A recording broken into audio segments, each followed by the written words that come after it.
Bismillah, my name is Saleha Abdullah. I was born and raised in the East Bay, California. My parents were raised Muslim.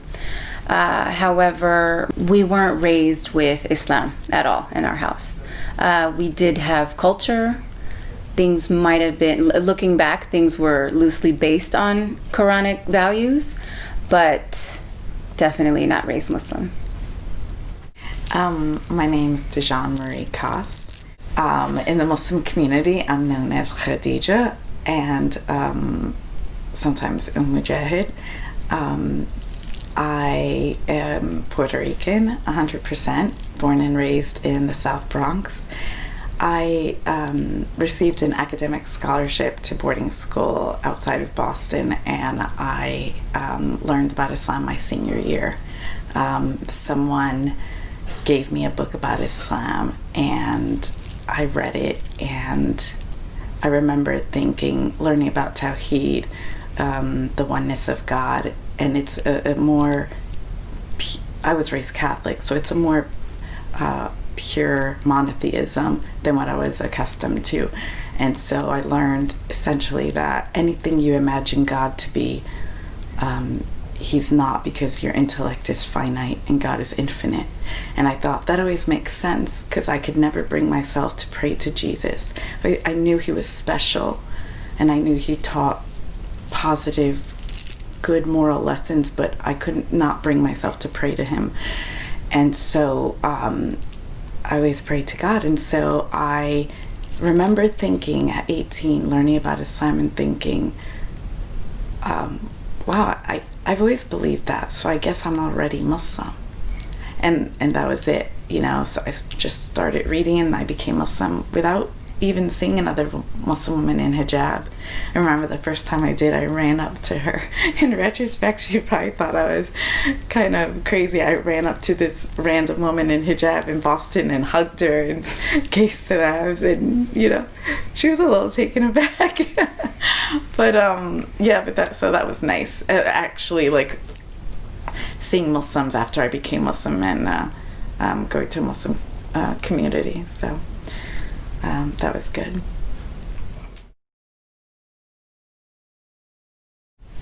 Okay, so for me, my husband, he started going, he went on Umrah a few years ago, maybe 2 years ago, and his first experience just blew his mind, and he kept going back. He went back a few more times after that, and we have 3 little ones, so things would be hard for me to go and for us to, and he thinks the kids are a little bit too little, so we weren't able to go together.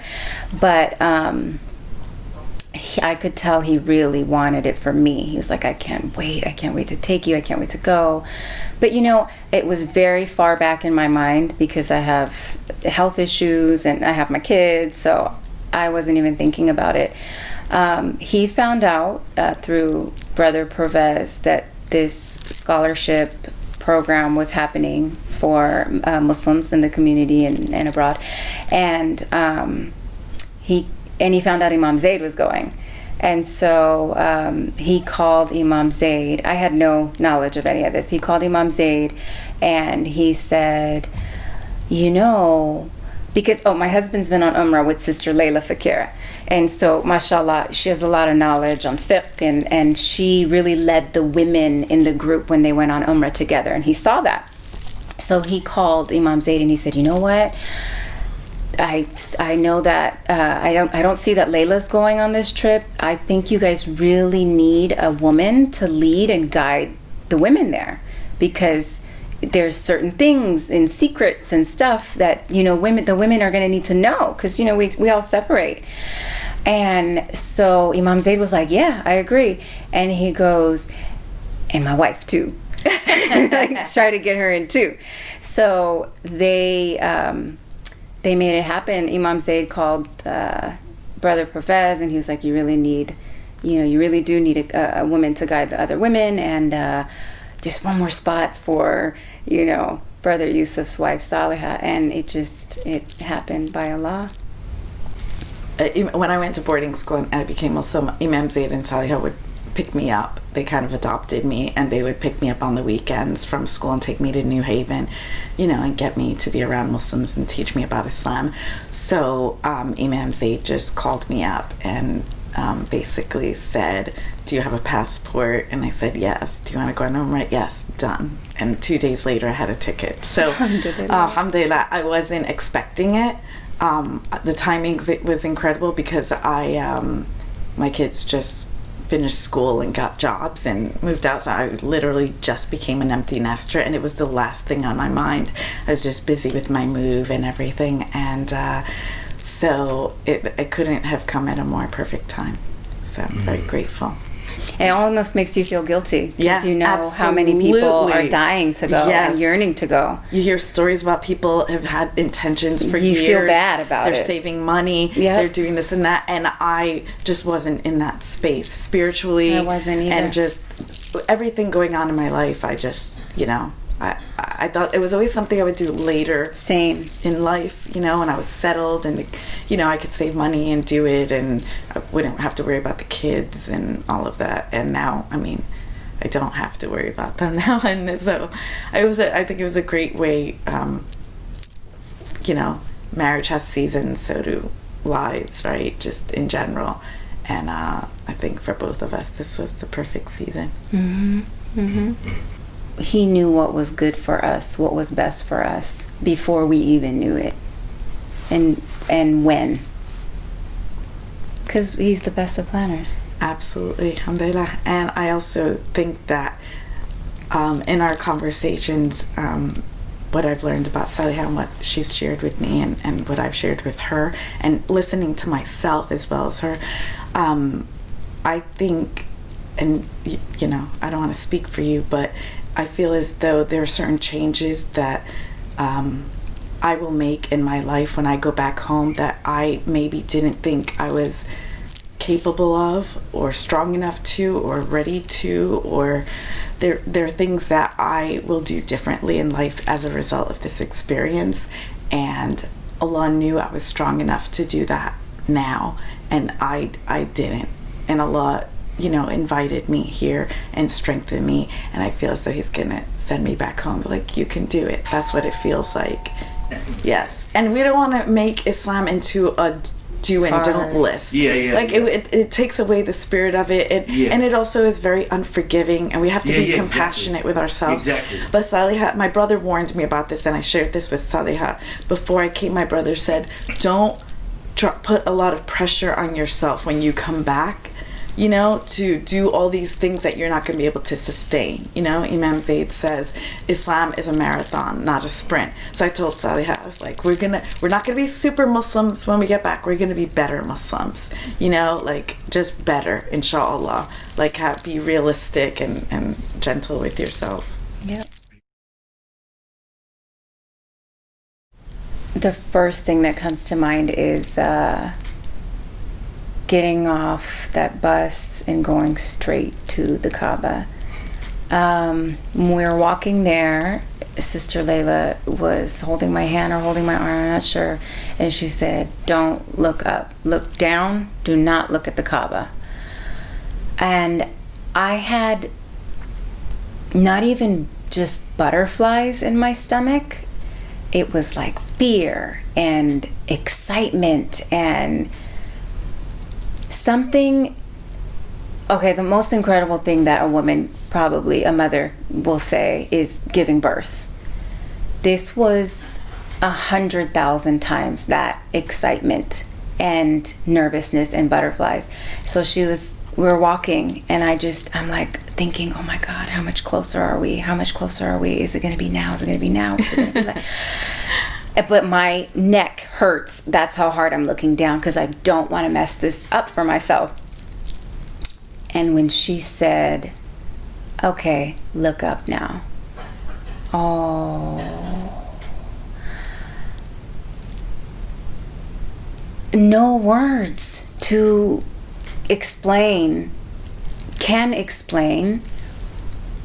I lost my breath. I forgot to breathe. Oh man, that I can't describe it. It's nothing like the pictures that you see. It's nothing like that you can see on a live stream on TV. It's nothing that you can imagine. It was otherworldly. And later, when my husband we were texting, and he said, yeah, Allah's throne sits above the Kaaba, millions of miles above in the heavens. And I was like, well, that explains it, why you feel the way you feel. So it was just exhilarating and so emotional. You're like, this is where Abraham alayhi salam was. That was the best part of this trip. The best part. I'll never forget that feeling, and I'll never forget that moment.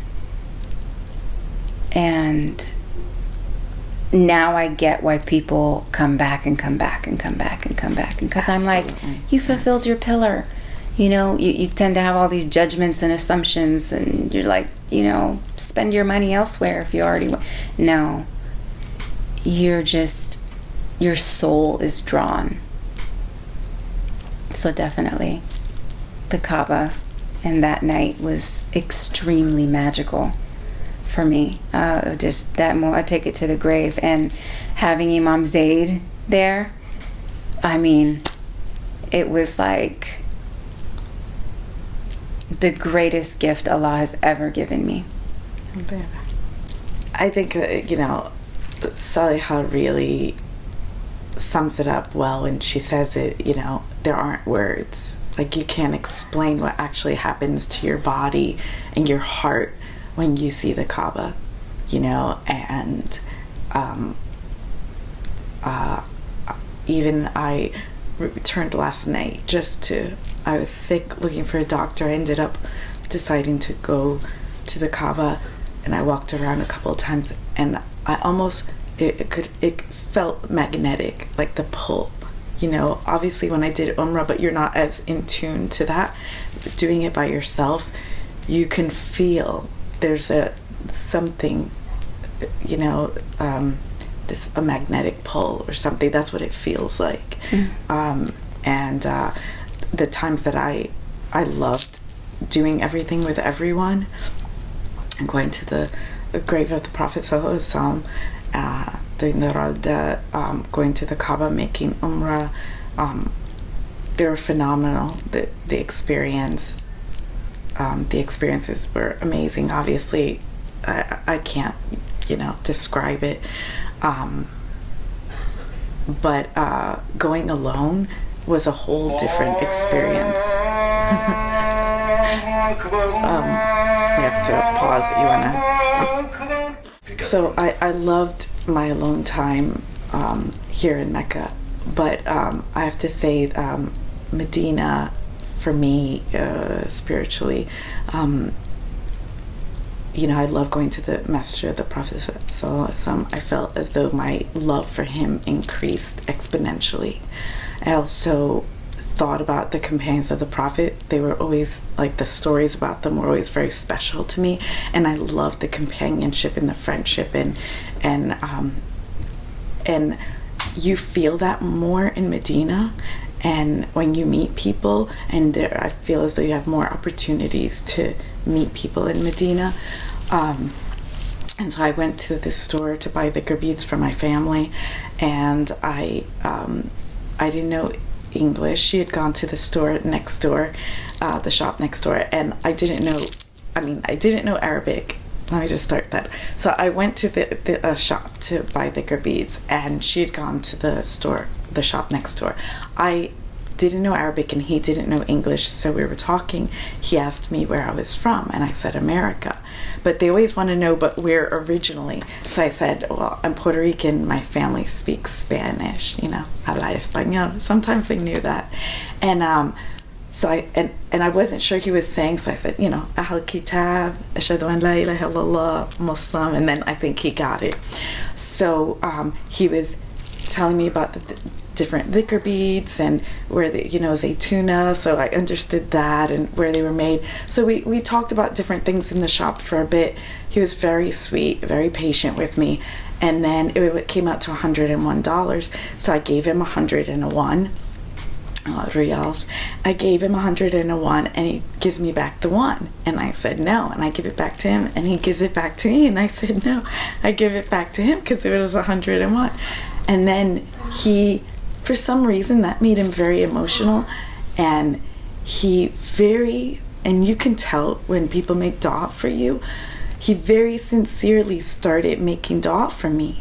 He lifted his hands and he started, and I don't know everything he was saying, but I just heard Jannah and Firdaus, and I thought, oh my God, subhanAllah, he's praying for me to enter, the highest level of Jannah, just because I gave him $1. I didn't understand that. Why? What did I do to deserve that? So as soon as he said that, I just started crying. I just started weeping. I was so grateful for his dua, and it was from his heart to mine. It wasn't his words that impacted me. I really felt it. So I started crying, and this man, he looked to be about 70 years old. He started crying. So here's this old man, just weeping, making dua for me. So of course he starts to make dua for me more, and then I just had to stop weeping. I said, what is your name? Because I wanted to make dua for him by name. And he looked at me confused, and I said, Khadijah Mujahid. What's your name? And he said, Haja Ali. And I said, thank you, shukran, I'll make dua for you. And then I just had to leave because I couldn't stop crying. And then Saleha saw me and she's like, what's wrong? What happened? And I have been thinking about him and praying for him ever since. And I felt as though it's so apt that experience happened in Medina. Because, that's where they welcomed the Prophet. That's where you really saw the companionship, and I felt like I got a little piece of that, just a tiny, taste of what it must have been like to love someone, fi sabilillah, So, that's my story, and as much as I love the masjid of the Prophet ﷺ and, being in the house of Allah here in Mecca,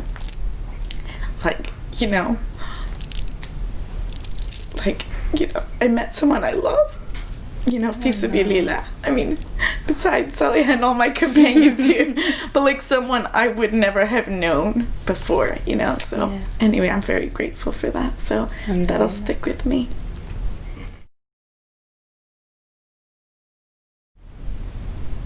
It's what Saleha said again, that shame that we weren't even desiring of it. We were not it makes me feel so undeserving to have this immense blessing because I wasn't even smart enough to ask for it. So it makes me just so incredibly grateful, and I just felt I just want to say thank you, and the friendships that I've made, I can't imagine my life without Saleha. There's so many people, there's so many long-term benefits. My whole family's so excited. My siblings who are Muslim and my siblings who are not Muslim were saying that I sound like a happy hippie in my text home. And so you just think about one thing that you do to benefit one person, and you don't know what the domino effect of that will be. My own children, my who are adults starting their own adult lives now, and my community, and my Muslim community that I feel motivated to reconnect with in a different way. And so I will just keep praying for everyone who contributed to this, and just say, may Allah reward them with the highest levels of Jannah. And whatever Hajj Ali prayed for me, I pray for them, inshallah. This foundation, I don't know if it's new. Is it new? Is this the first time? It's life-changing. You're literally, if you are in the position to offer this for other believers who may not be in the position that you are, go for it. Allah says, I don't know if it's in the Quran or if it's hadith, but you will never lose wealth from giving sadaqah, from giving to others, ever. So, and if this, I was thinking on a larger scale, if there's a way that they could reach even Muslims in other countries who can't come, that would be amazing to even get it going further across the globe. The ultimate thank you from the bottom of my heart for even how you have to bunk with others and you meet others. That's so special. Meeting other sisters, hearing their stories, the bonds, having each other's back. It's the greatest gift that I've ever been given. Same thing, Brother Pervez. He doesn't even know us, and he did this for us. May Allah reward him with Jannah. Ameen. Ameen.